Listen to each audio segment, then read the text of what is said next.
শুরুতেই আমার সঙ্গে যারা দুজন উপদেষ্টা এসছেন তাদের সঙ্গে পরিচয় করিয়ে দিই। এখানে আছেন আলী আজম, পরিচয় হয়ে গেছে অলরেডি, আগে খুব পরিচয়। দুজন ফরিদা আক্তার, ফিশারিজ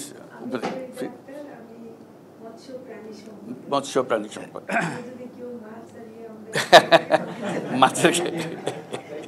মাছের কথা বলতে হলে অনেক সঙ্গে বলতে, এই যে মাছের ব্যবসা এখানে আছে। যাক, ওই দুজনের সঙ্গে পরিচয় করিয়ে দিলাম। আর এমনিতে আমরা আমার সঙ্গে আপনাদের অনেকের সঙ্গে পরিচয় হয়ে গেছে অলরেডি।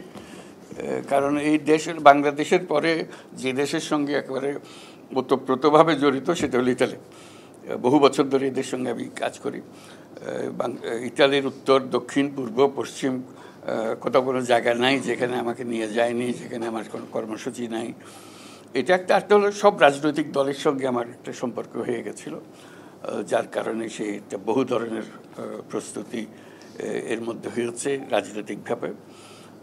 এখানে যে 5 স্টার মুভমেন্ট হলো, 5 স্টার মুভমেন্ট যে জিতলো, তাদের প্রধান প্ল্যাটফর্মের মধ্যে একটা অংশ ছিল যে সমস্ত কথা আমি বলি, যে সমস্ত কথা এটা তাদের রাজনৈতিক দলের অংশ হিসেবে তারা গ্রহণ করেছিল। সেজন্য বহুবার তাদের সঙ্গে বৈঠক হয়েছে কীভাবে এগুলো ইমপ্লিমেন্ট করবে।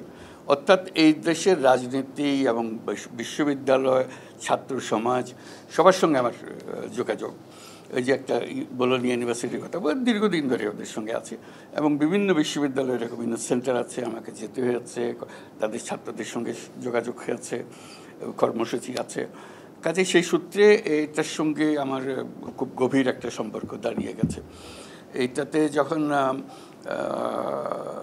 কি করতে যাচ্ছিল রোম সিটিটাকে, যেটার সিলেকশনের জন্য যে একটা ডেলিগেশন যাবে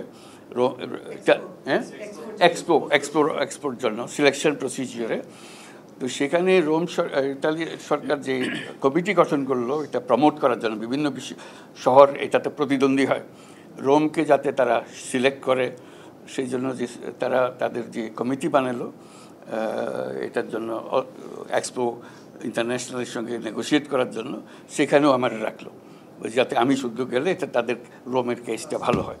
কাজে রোমের সঙ্গে আমার সেই কারণে রোমের যত মেয়র এসছে সবার সঙ্গে আমার সঙ্গে পরিচয়। গতকাল রোমের মেয়রের সঙ্গে, ওনার সঙ্গে আগেও দেখা হয়েছিল, আবার দেখা হলো। তো সেখানে আপনাদের কথা আলোচনা হলো, খুব সম্মানের সঙ্গে আপনাদের কথা বললো, এটা হলো বড় কথা।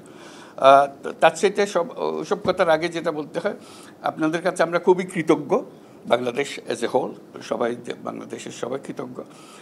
এই অভ্যুত্থানের যে সময় আমরা যে সরকার পেলাম, যে অবস্থা পেলাম, এটা লণ্ডভণ্ড অবস্থা, টাকা পয়সা সব খালি, চলাফেরার কোনো বেতন দেবার উপায় নাই, মানুষের টাকা পরিশোধ করার উপায় নাই, আন্তর্জাতিক পরিশোধ করার উপায় নাই, একদম তলানিতে আমরা। তো বুঝতে পারছিলাম না যে কোথার থেকে আমরা রওনা হব, কোথার থেকে আমরা কাজ করব। তো তখন আমাদের একটা আস্থা আসলো যে আপনাদের রেমিটেন্স, এই রেমিটেন্স না হলে এই সরকার টিকে থাকা বড় মুশকিল হতো, যে কীভাবে এই সরকার চালাবে কী করে, এই আন্তর্জাতিক যে লেনদেনের অবস্থা কাহিল হয়ে গেছিলো। এখন সেটার জন্য আপনাদের কাছে কৃতজ্ঞতা জানাচ্ছি, একদম জোরে একটা হাততালি দিই সবার জন্য। এটা একটা মস্ত বড় জিনিস, আপনারা ব্যবসা করছেন, আপনারা রোজগার করছেন, সে রোজগার বাংলাদেশে যাচ্ছে। কাজে এটা আমাদের একটা বড় স্বার্থ আছে আপনাদের সাফল্য, আপনাদেরটার জন্য। তো কালকে যেটা আলাপ হলো মেয়রের সঙ্গে, প্রথম কথা হলো তিনি খুব শ্রদ্ধার সঙ্গে আপনাদেরকে দেখেন। অনেক সময় মনে হয় না তুচ্ছতা ছিল করে বাংলাদেশি কোথা থেকে এসেছি, মোটেই ছিল না। অত্যন্ত শ্রদ্ধার সঙ্গে বলেছে যে আপনারা খুব মূল্যবান, তার জন্য এই শহরের একটা মূল্যবান অংশ আপনারা যে কন্ট্রিবিউট করছেন, এবং আপনাদের কঠিন পরিশ্রমের মাধ্যমে রোম শহরের যে উন্নতি হচ্ছে সেটা বারে বারে উনি উল্লেখ করেছেন। এবং আপনাদের পরিশ্রম, আপনাদের মেধা, আপনাদের সৃজনশীলতা, এগুলোর খুব প্রশংসা করেছেন। এবং এই প্রশংসা শুধু রোম শহরের জন্য না, পুরো ইটালির জন্য আমি বারে বারে শুনেছি। আপনাদের প্রধানমন্ত্রী মেলোনি, তার সঙ্গে কয়েকবার আমার দেখা হচ্ছে, 3বার দেখা হয়েছে, চতুর্থবার আবার দেখা হবে ডিসেম্বরে, উনি বাংলাদেশে আসবেন তখন। ইমিডিয়েট কয়েকদিন আগে দেখা হয়েছে, সেটা হলো নিউ ইয়র্কে জাতিসংঘে 24শে সেপ্টেম্বর জাতিসংঘে আমরা দেখা হলো, 24শে সেপ্টেম্বর তারিখও বলে দেন। সেখানেও আবার আলাপ হয়েছে, কয়েকবার আলাপ হয়ে গেছে, 3বার আলাপ হয়েছে, এবং সেখানেও একই কথা। তো আমি বিষয়টা তুলেছি, অনেক জিনিস আমার জানা আছে আপনাদের সমস্যা সম্বন্ধে, যেহেতু সবসময় আসি, সবসময় কথা হয়, কারো না কারোর সঙ্গে আলাপ হচ্ছে। তো এগুলো বললাম তাকে, ভিসার কথা বললাম, এই যে লোকটা বাইর করে দিচ্ছে সেগুলোর বললাম, যারা ভিসা দেওয়া হয়েছিল ভিসা আবার রিনিউ করা হচ্ছে না সেগুলোর কথা বললাম। তো উনিও দুঃখের কথা বললাম, বলে আমরা খুব সম্মান করি, বাংলাদেশি যারা আছেন তারা ইতালির জন্য অত্যন্ত গুরুত্বপূর্ণ। এটা এমন না যে আমরা তাদের থেকে নিষ্কৃতি পেলে বাঁচি, ওটা আমাদের না, আমরা তাদের রাখতে চাই, এটা সম্বন্ধে পরিষ্কার যে আমরা তাদের রাখতে চাই, সম্মানের সঙ্গে রাখতে চাই। কিন্তু কতগুলো সমস্যা আছে, ভেজাল, এই বাংলাদেশ যেখানে যাচ্ছে এই ভেজালের একটা সৃষ্টি করছে, বলে এইটার থেকে আমরা বাঁচতে পারতেছি না, এটার থেকে নিষ্কৃতি বলে আমি বললাম যে আমরা দুই পক্ষ চেষ্টা করি, আমাদেরও কষ্ট হয়, যে তারাও কষ্ট পায় আমরাও কষ্ট পাই, তারা ঠেকায় পড়ে এই সমস্যার মধ্যে পড়ে গেছে। এটা এমন না যে তারা আসলে দুষ্ট লোক, তারা ভালো লোক, কিন্তু পরিস্থিতির কারণে দুষ্টামি করে টিকতে হচ্ছে তাদেরকে। এটা দুষ্টামি করে যাতে টিকতে না হয় একটা পন্থা বাইর করতে হবে আমাদেরকে, সেও যেন সম্মানের সঙ্গে বাঁচে, আর তোমরাও যেন আইন কানুন মতো চলে, আমরাও শান্তিতে থাকি যে আইন কানুন মতো।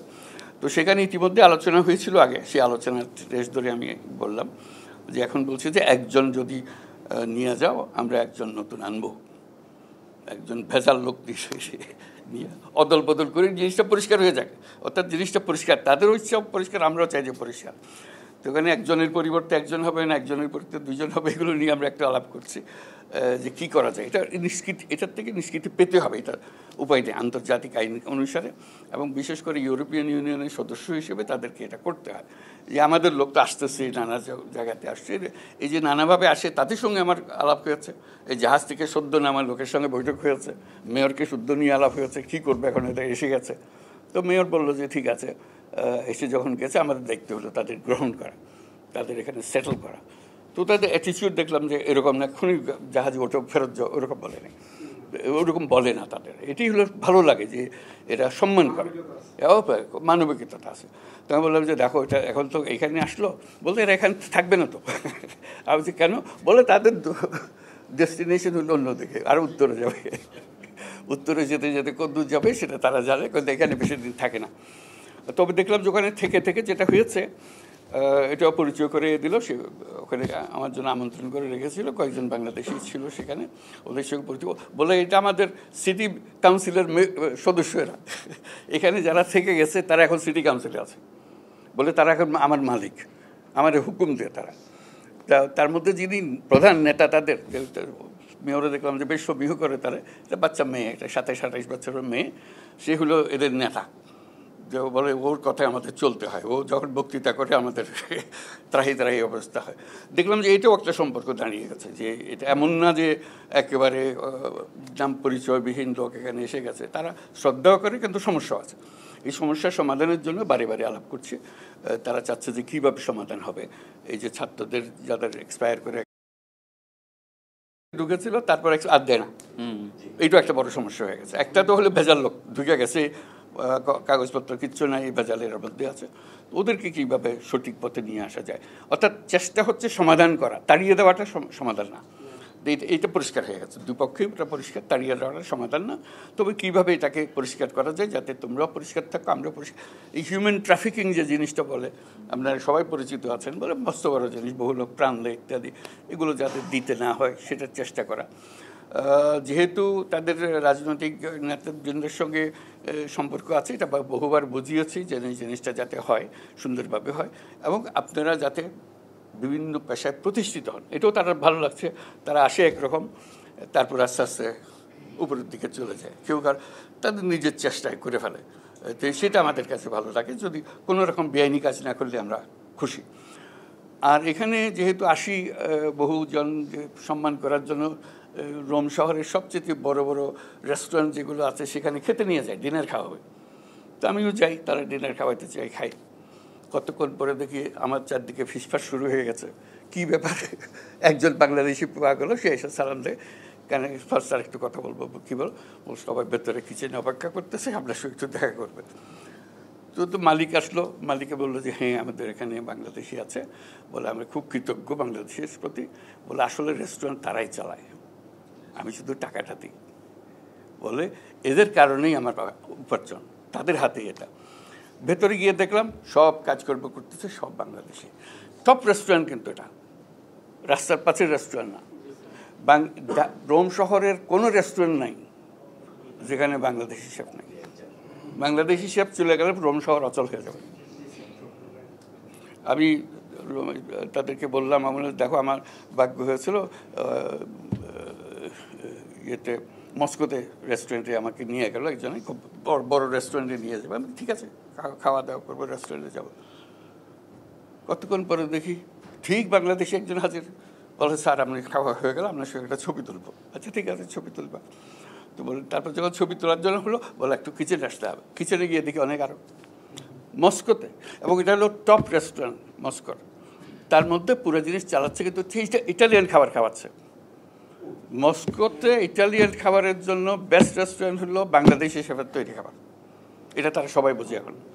বাংলাদেশি শেফ না হলে বেস্ট রেস্টুরেন্ট হচ্ছে না, এবং ইটালিয়ান খাবার, এটা বাংলাদেশি খাবারের জন্য আসতেছিল তারা, ইটালিয়ান খাবার, এবং এরাই ভালো, সবচাইতে ভালো। কাজে এইটুকু সম্মান নিয়ে এসছে। গতবার একবার যখন এসেছিলাম, একটা সিনেমার দিকে পোস্টার দেখতেছিলাম, একটা বাংলাদেশি ছেলে তৈরি করেছে চারদিকে, হ্যাঁ কী নাম, বাংলা, নামটা হলো বাংলা, দেখেছেন কিনা জানি না। আমার সবাই বললো যে এটা তো দেখতে হবে, আমি হ্যাঁ আমিও দেখবো একটু, চলো। তো দেখার জন্য নিয়ে গেল, দেখা যে তার মা বাপ যত আছে সবাই আসলো, সেই ছেলেও আসলো যে করেছে আমার সঙ্গে দেখা করার জন্য। করে ওই ছবিটা সবাই মিলে দেখলাম। এই বাংলাদেশিদের এই কাহিনী আপনারা নিশ্চয়ই দেখেছেন, এটা শুটিং খুব মজা লাগলো। যে মানে আমি বলছি যে কত দিকে, এটা শুধু রেস্টুরেন্ট চালাচ্ছি, ব্যবসা করছি, আন্তর্জাতিক ব্যবসা করছি তা না, কালচারের মধ্যে ঢুকে গেছে, এবং সম্মান, খুব ভালো রিভিউ পেয়েছে ওটা। কাজে এই সম্পর্কটা কীভাবে গড়ে তোলা, আপনারা জায়গাটা করে দিয়েছেন, হার্ডেস্ট পার্ট আপনারা করেছেন। নেক্সট যারা আসবে তারা তৈরি জিনিসের উপরে যাবে, এবং আসবে, আরও আসবে। আমরা চাচ্ছি যে আসুক, ইতালির সঙ্গে পরিচয় হোক, ইউরোপের সঙ্গে পরিচয় হোক, তাতে বাংলাদেশের অনেক উপকার হয়। ইয়াং ছেলেবেলারা দেখে থাকে আমরা যেতে পারবো, আমরা এরকম করতে পারবো। ওনারা যেরকম উন্নতি, ওরা সাহস করে এসছেন, আমরা তো জানতেন না যে এত বড় ব্যবসা করতে পারবেন। যখন এসছেন অনিশ্চয়তার মধ্যে এসছেন, অনেক দুঃখ কষ্টের মধ্যে এসছেন, অনেক জানা ছিল না কী করব ইত্যাদির মধ্যে এসছেন। তো সেখানে এসছেন। কাজে আপনারা একটা রোল মডেল, আপনাদেরকে দেখে দেখে অনুপ্রাণিত, জাতীয় অনুপ্রাণিত হচ্ছে। কাজেই এরাও সেই সম্মানটুকু দিচ্ছে। আমরা এরকম মনে করি না তারা বড় তুচ্ছতাচ্ছিল্য করছে, মোটেই না। আমি একবার গ্যারান্টি দিয়ে বলতে পারো তারা অত্যন্ত সম্মান করছে, কারণ তাদের অর্থনীতি বেঁচে আছে আপনাদের জন্য। তা না হলে তাদের অর্থনৈতিক সংকট হতো। এখন বাংলাদেশের লোক এটা যে একটা স্থান করে নিতে পেরেছে, ইটালি হলো সবচাইতে বড় উদাহরণ। অন্য জায়গাতেও হবে আস্তে আস্তে, কিন্তু ইটালি পথ দেখিয়েছে। তো সেই জন্য আবার জাতির পক্ষ থেকে আপনাদের সবাইকে ধন্যবাদ জানাই।